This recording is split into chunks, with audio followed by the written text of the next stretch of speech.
Coucou tout le monde, bienvenue sur ma chaîne. On se retrouve pour une petite vidéo astuce, on va dire. Alors vous vous étonnerez pas, en fait je vous explique cette astuce dans mon prochain vlog qui sortira normalement après cette vidéo. Donc voilà, je me suis dit que pour ceux, parce que voilà, il y en a qui préfèrent les unboxings, d'autres les vlogs, d'autres juste les vidéos astuces ou qui vont piocher à un moment donné sur YouTube pour trouver un truc bien précis. Je me suis dit que j'allais vous faire une vidéo juste pour ça, comme ça voilà, elle devrait pas durer trop longtemps et vous n'avez pas besoin d'aller voir voilà, à la moitié du vlog quoi. Donc c'est tout simplement, vous l'aurez vu dans le titre, une astuce pour comment découper ces différentes toiles avec ces différents papiers. Donc à ce jour on connaît deux types de papier. Le papier transparent, donc là vous ne le voyez pas, mais voilà, le papier transparent que vous retrouvez sur les toiles de type Diamond Art Club. Et sur AliExpress, vous allez en trouver sur Manu Rachel Store. Comment il s'appelle l'autre? Je sais plus. Enfin bref, voilà. Les papiers transparents où vous voyez l'image en dessous. Donc pour ça, j'utilise cet objet-ci. Et pour les papiers opaques que vous trouvez 90% de vos toiles, donc les papiers soit blancs comme ça, ou les papiers blancs avec les écritures bleues, etc. Pour ça, j'utilise un scalpel. Voilà, donc je vais vous montrer comment je fais. Alors, la deuxième astuce pour les papiers opaques, je pense qu'il y en a beaucoup qui font comme ça, mais je vais vous montrer quand même. Ce que je vais vous montrer là maintenant, ça fait pas si longtemps en fait que j'ai trouvé cette astuce-là en bidouillant, enfin voilà, en essayant de trouver un maximum, parce que ça me saoulait. J'adore les toiles avec du papier transparent, mais c'est vrai que c'est chiant quoi. C'est chiant à découper. Quand vous avez du washi tape, c'est chiant aussi. Donc voilà. Donc dans mon vlog, vous allez voir que je vous montre en fait sur une partie. Alors en plus, je vous fais ça avec une main, alors que là je vous ai mis le support, donc ce sera plus facile pour moi et plus précis du coup. Dans mon vlog, je vous montre en fait sur une partie plus grosse, mais bon, c'est le même principe. Donc là, en gros, tout simplement, moi, ce que je fais, c'est que, en général, quand j'ai une partie, donc là, admettons, si j'avais pas eu mes diamants et que j'aurais voulu faire vraiment cette partie-là, j'aurais en fait enlevé simplement le papier opaque, donc c'est moi qui le rajoute, et en fait, je les mets sur chaque côté que je vais découper. Donc, admettons, là, sur cette partie-là, j'en aurais mis un à gauche, un à droite et un en haut. Là, comme j'ai du washi tape, bah, c'est bon. Donc ça c'est ce que vous verrez dans mon vlog. Là tout simplement je vais venir en fait découper sur le côté là et ici et retirer le papier transparent. Ce qui est vraiment bien avec cet objet, donc que je vais vous présenter maintenant. Donc je l'ai eu sur AliExpress, je vais vous mettre les liens en barre d'infos. Vous avez, alors je sais pas du tout si vous allez réussir à le voir parce que c'est flou, donc je pense pas. Mais vous avez en fait une toute petite lame au bout de ce stylo. Et franchement c'est beaucoup plus précis pour ça. Par contre, pour le papier opaque, moi je préfère vraiment le scalpel parce que j'ai besoin de voir ma lame. Donc, je vous montrerai en temps voulu. Et donc, en fait, en mettant le papier opaque, ici, juste là, vous allez avoir une petite marche. Et cette petite marche, vous allez vous en servir pour coller au niveau de la butée. Enfin, voilà. Vous allez coller votre lame au niveau de la petite marche, et ce qui fait qu'en fait, vous allez vraiment pouvoir aller droit, quoi. Donc, je sais pas si ce sera peut-être plus parlant en image. Donc, je vais essayer de me placer correctement que vous puissiez voir. Donc, je mets ma petite lame. Ouais, vous voyez bien. Je mets ma petite lame tout en haut. Donc, après, vous voyez comment vous préférez vous en servir dans ce sens-là ou dans l'autre. Hop, je vais contre ma butée et... Non, je crois que c'est dans l'autre sens que je préfère m'en servir. Je vous dis des conneries. Ouais, c'est ça. Donc là, hop. Et en fait, du coup, ça va vraiment venir... Enfin, je vais pas pouvoir aller sur la droite, quoi. Je sais pas si vous voyez ce que je veux dire. C'est comme si j'avais une règle, en fait. Tout simplement. Hop. Et voilà. Donc, à ce niveau-là, c'est bon. Vous voyez, ça part vraiment tout seul. Et je vais faire exactement la même chose en haut, du coup. Bon, là, c'est le washi tape qui va plus venir faire ma butée. Mais bon, c'est un peu moins pratique. C'est pour ça que je vous conseille, pour ceux qui verront mon vlog en entier... Je vous conseille de mettre les papiers, vraiment un papier comme ça au-dessus, comme ça vous avez vraiment une délimitation, quoi. Donc là c'était déjà découpé par là. Hein. Ah oui, donc du coup, non c'est bien coupé, mais c'est juste que j'ai le washi tape que j'ai coupé un peu en même temps. Il ne veut pas s'enlever. Voilà.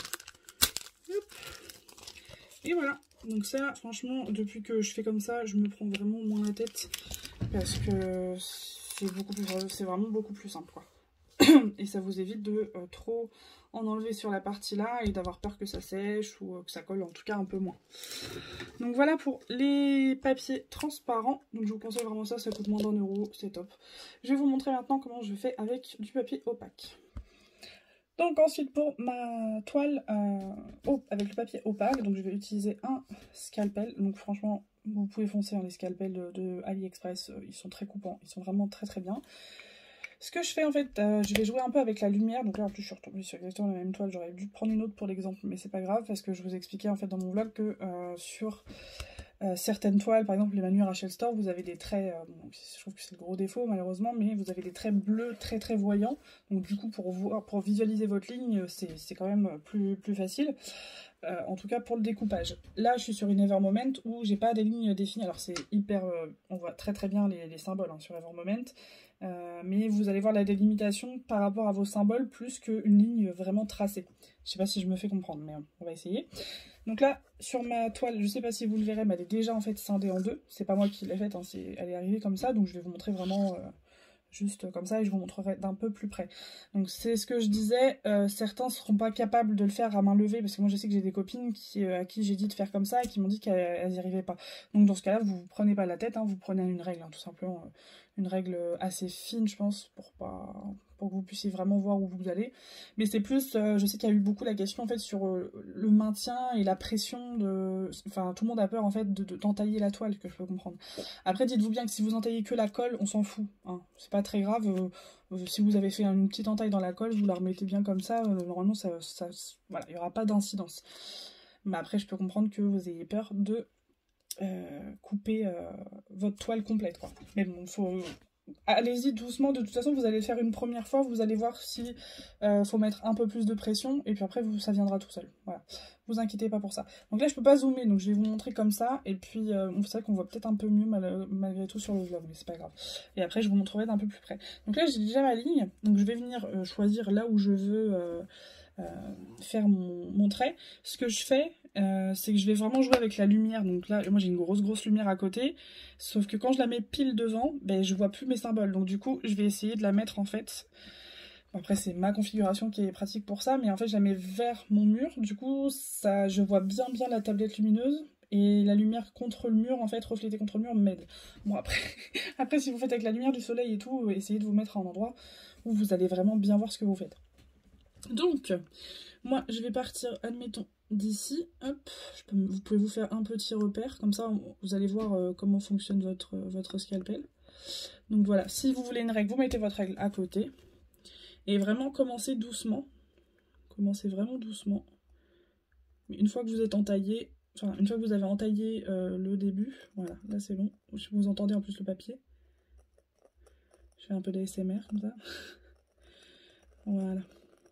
Et vraiment, je m'aide de mon appui, c'est ce que je disais, de mon appui avec mon petit doigt et mon pouce en fait. Tac. Si besoin, vous pouvez repasser une fois. Et vraiment, essayez d'appuyer un minimum plutôt que d'appuyer une trop grosse fois et que vous... Voilà. Donc là, je vais vraiment mettre mon petit doigt comme ça en dessous. Et c'est ça qui va me maintenir et pas faire des zigzags. J'espère que je suis claire. Bon, là, normalement, c'est bon. Même si c'est pas bon, ça va permettre de voir. Bon, cette partie-là, je suis en train de la faire. Donc du coup, c'est pas hyper pratique. Tac. Donc vous voyez là, je peux repasser un coup. Parce que là, c'est comme si j'avais fait une pré-découpe en fait. Donc là, je vais repasser un coup. Hop, je retrouve ma ligne. Attendez. Voilà. Donc là, du coup, ça glisse forcément beaucoup mieux tout seul. Schlac. Mais bon, n'ayez pas peur d'appuyer un tout petit peu quand même. Je veux dire, c'est pas... Je comprends, mais je vous dis, la première fois que vous allez le faire, vous allez vraiment comprendre quelle force vous allez devoir mettre, et puis après ça vous viendra tout seul, quoi. Donc voilà. Ensuite, ça se fait tout seul. Donc là, chaque fois que je fais ça sur l'Evermoment, si vous voyez que vous avez merdé, enfin vous n'avez pas juste assez appuyé, moi ce que je fais c'est que je soulève un peu et que je repasse mon scalpel, voilà, comme ça. C'est bien que ça le fasse comme ça, je peux vous montrer comment moi je fais. Voilà. La lame de AliExpress, enfin les lames d'AliExpress sont vraiment bien pour ça, donc Donc voilà, donc, je pense que vous voyez quand même bien. Donc voilà pour ça, j'espère que ça vous sera, enfin, voilà, que ça vous sera utile, surtout je pense pour la partie, l'astuce pour la partie, la première partie avec le papier transparent. Moi perso, depuis que je fais ça, voilà, je me prends beaucoup moins la tête. Je n'utilise plus ce type d'outil pour les papiers transparents parce que les toiles sont quand même plus fines. Moi je trouve qu'elles sont moins résistantes. Bah, après, la colle, en fait, j'ai l'impression que la colle double face, comme elle est un peu plus épaisse, ça épaissit la totalité de la toile. Je sais pas si vous voyez ce que je veux dire. Du coup, bah forcément, ça joue sur un peu tout. Donc j'ai déjà fait plusieurs fois des découpes au scalpel avec des papiers transparents et j'ai toujours une petite marque. Alors j'ai pas entaillé, mais ça me fait toujours une petite marque sur le truc et voilà, j'aime pas. tout simplement. Donc voilà, j'espère que ça vous sera utile. Dites-moi vous si vous avez d'autres techniques pour ça. Des trucs qu'on voit pas, des choses comme ça pourrait être utile. De partager un petit peu tout ça. Voilà, je vous fais des gros bisous et bah là pour moi on est vendredi, donc je vous souhaite un bon week-end et je vous dis à bientôt. Ciao ciao.